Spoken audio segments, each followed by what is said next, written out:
A massive earthquake triggers an avalanche, destroying history in seconds and triggering a desperate search for survivors. Breaking news overseas. Another massive earthquake rocks Nepal overnight. Deaths from earthquake in Nepal has reached 1,457 people. A quake with a magnitude of 7.9 is the strongest to have hit the country in over 80 is the worst years. possible news for Nepal. Yeah, so the day of the earthquake, which was the 25th of April 2015, I was actually organising another charity fundraiser for mountain rescue.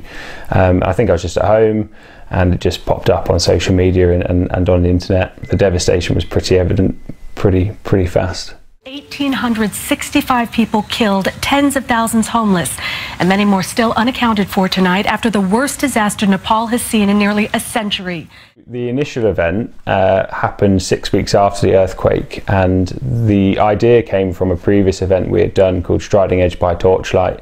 So we actually had an event called Blencathra by Moonlight, which was in June 2015, and it was off the back of that event that we created the Bells Festival of Light, and it all came from when we were coming off Blencathra, looking back and seeing 150 people come off the mountain and thinking, this looks pretty awesome, we're going to have to capture this somehow.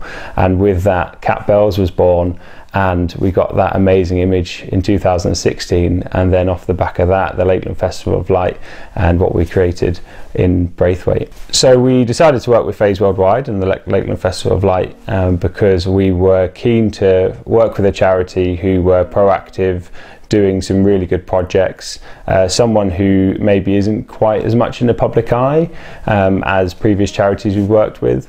So we came across Phase Worldwide through somebody else I follow on social media called Alex Staniforth.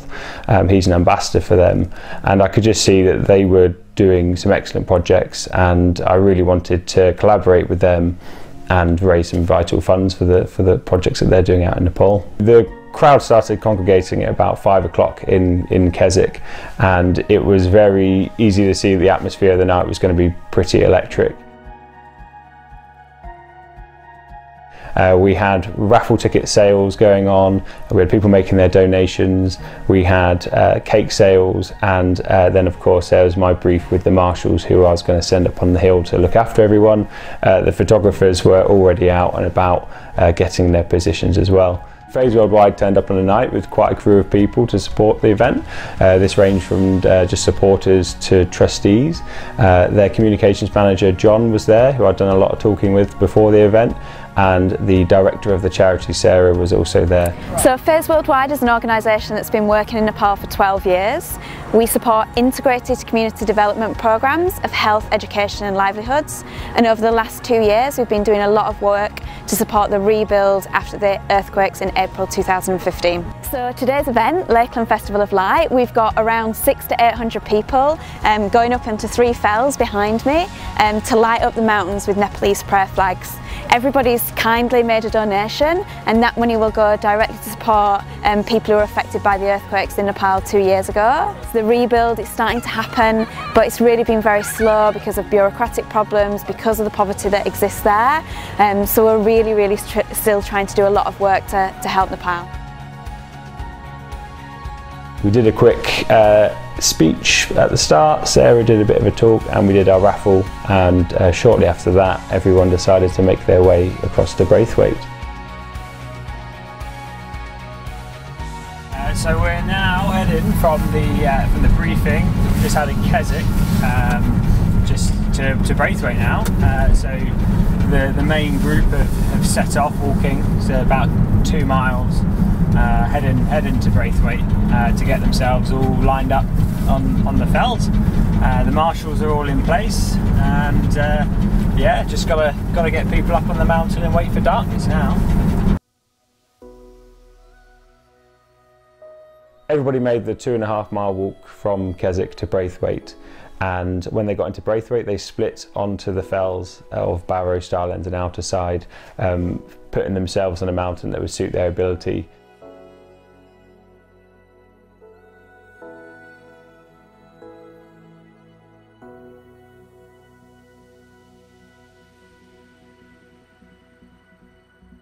So by the time everybody was positioned on the mountains, we had done a bit of a count, and we knew we had in excess of 650 people on the 3 mountains. So the great thing about an event like this is it really draws people in from all over the UK. We witnessed it last year on Cat Bells, and it happened again this year. We had people come up from Brighton, from Plymouth, people coming down from Scotland, all to descend on Keswick for that one night so they could come and join in the festival, which is absolutely fantastic really. And I think it's because of that that the atmosphere on the mountain was so amazing, with people singing, jumping up and down, really enjoying the evening, even though it was quite cold up there.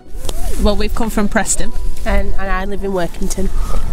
I've come because I thought it would be a fun thing to do with friends, and also what happened in Nepal was devastating, so it's a nice thing to do for them. Yeah. We follow the Facebook group and we're sisters, so then we kind of said, oh, should we do it? So yeah, we've seen it on Facebook.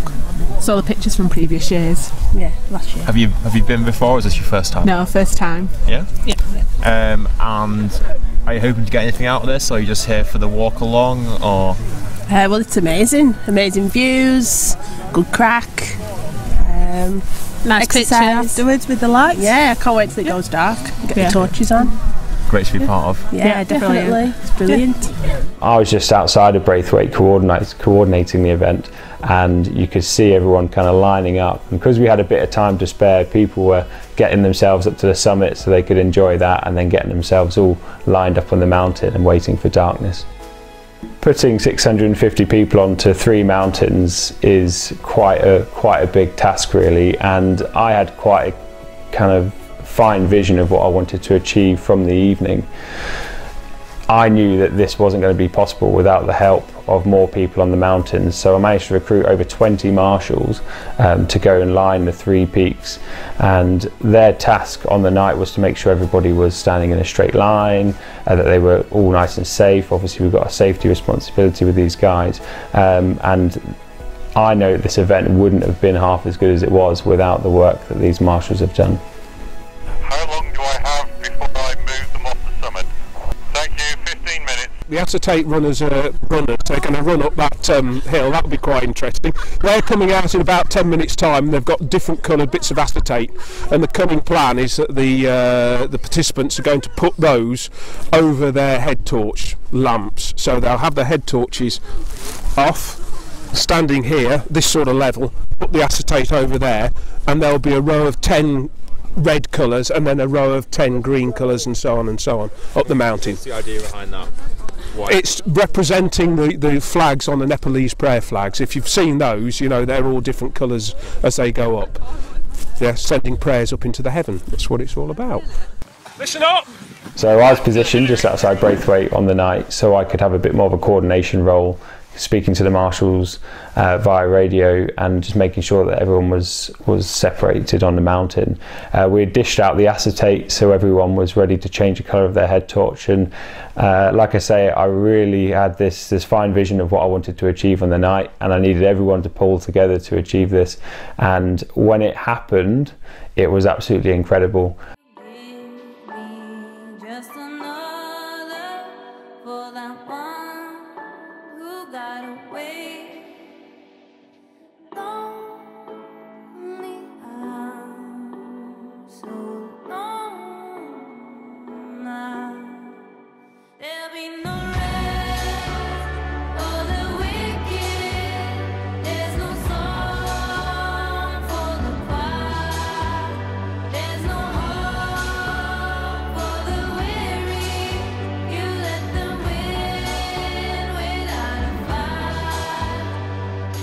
To see 650 people across the mountains split into these colours was just absolutely perfect. I couldn't have asked for any more really.